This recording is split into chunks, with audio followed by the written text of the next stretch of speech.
नमस्कार. या नोडीच्या माध्यमातून पुन्हा आपण सर्वांचं स्वागत करतो.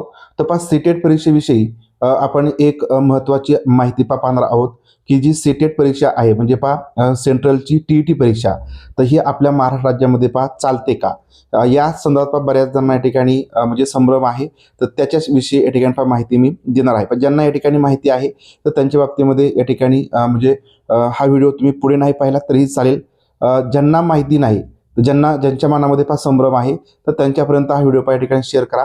म्हणजे त्यांच्या मनातील जो संभ्रम आहे की सीटेट महाराष्ट्रामध्ये चालते का नाही या संदर्भातील हा संभ्रम फार दूर होईल. याच्यासाठीच फक्त मी हा व्हिडिओ बनवतोय की ज्यांना माहिती नाही, ज्यांना माहिती असेल त्यांच्यासाठी या ठिकाणी हा व्हिडिओ नसेल.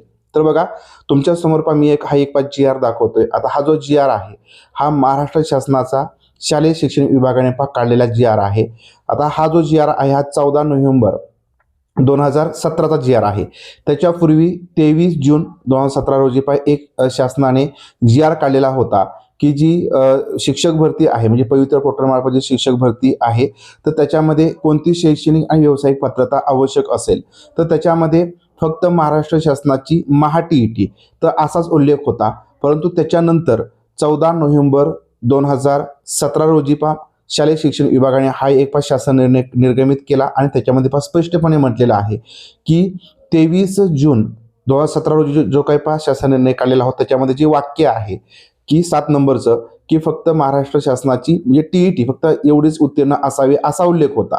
परंतु त्याच्याऐवजी काय वाचायचं आहे म्हणजे त्याच्यामध्ये दुरुस्ती करण्यात आली की महाराष्ट्र शासनाची जी काय टीईटी परीक्षा असते महाराष्ट्र शासनाची टीईटी परीक्षा म्हणजे कोणती टीईटी परीक्षा तसेच किंवा म्हणजे काय विचारलंय पुढं काय म्हटलंय की किंवा केंद्र शासनाद्वारे जी परीक्षा घेतली जाते केंद्र शासनाद्वारे जी परीक्षा घेतली त्याला आपण सीटेट म्हणतो. तर ही सीटीटी परीक्षा सुद्धा या ठिकाणी म्हणजे महाराष्ट्र राज्यामध्ये चालेल. महाराष्ट्र राज्यामध्ये या ठिकाणी फेल्ड असेल म्हणजे महाराष्ट्र शासनाच्या जी काही शिक्षक भरतीची परीक्षा म्हणजे टेट परीक्षा असेल किंवा जी शिक्षक भरती पवित्र पोर्टलमार्फत केली जाईल तर त्याच्यामध्ये सीटेट उत्तीर्ण असणारे उमेदवार सुद्धा पात्र असतील. तसेच महाराष्ट्र राज्याची जी काही टीईटी परीक्षा आहे ती उत्तीर्ण असेल तरीही या ठिकाणी चालणार आहे.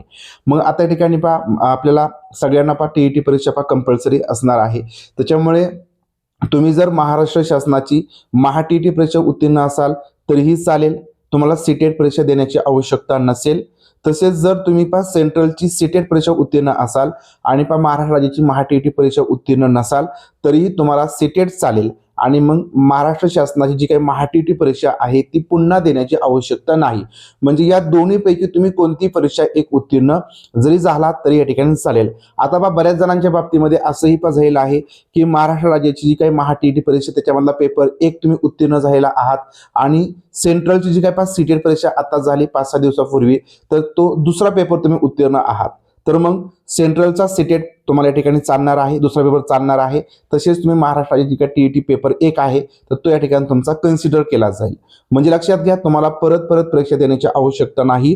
मग या GR वरनं हे समजून घ्या की बऱ्याच जणांच्या मनामध्ये या ठिकाणी संभ्रम असतो की फक्त महाराष्ट्र राज्यामध्ये फक्त टीईटीच लागेल, टीईटीच असणार आहे आणि मग सीटेट या ठिकाणी लागू नाही किंवा या ठिकाणी म्हणजे ते व्हॅलिड नाही असे बरेच जण म्हणतात. तर याचा हा आधार आहे महाराष्ट्र शासनाचा हा GR आहे. यावरून तुम्ही सीटेट परीक्षा पास असाल आणि टीईटी पास होऊ शकला नसाल किंवा ठिकाणी तुम्ही टीईटी दिलीच नाही तरीही चालतं, सीटेट ही या ठिकाणी कन्सिडर होते. ठीक आहे.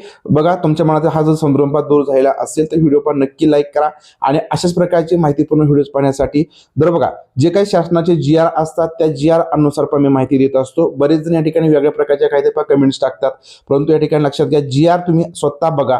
GR मध्ये ज्या काही गोष्टी आहेत त्याच्यावरती विश्वास ठेवा, माझ्यावरती कुठल्या प्रकारचा विश्वास ठेवू नका. तर ज्या गोष्टी तुमच्या समोर नसतात त्याच गोष्टी मी आणण्याचा प्रयत्न करत असतो. कुठलीही माहिती मी माझ्या मनात देत नाही कारण बरेच जण वेगळ्या प्रकारच्या कमेंट्स टाकतात की ठिकाणी असं तसं. परंतु जी माहिती शासनाच्या GR अनुसार असते तर तीच माहिती मी देण्याचा प्रयत्न करतो. त्याच्यामुळे एखादं जर आवडत नसेल त्या ठिकाणी व्हिडिओ नाही पाहिले तरी चालतील. परंतु ज्यांना या ठिकाणी खरंच या माहितीची आवश्यकता असते तर त्यांच्यासाठीच हे व्हिडिओज असतात हे एकदा लक्षात ठेवा. माहिती आवडत असेल तर नक्की व्हिडिओ लाईक करत चला, नक्की व्हिडिओ शेअर करत चला आणि सगळ्यात महत्त्वाचं चॅनल तुम्ही सबस्क्राईब केलं चॅनल सबस्क्राईब करा. भेटूया अशाच प्रकारच्या नवीन माहितीपूर्ण व्हिडिओच्या माध्यमातून. तोपर्यंत सर्वांना धन्यवाद.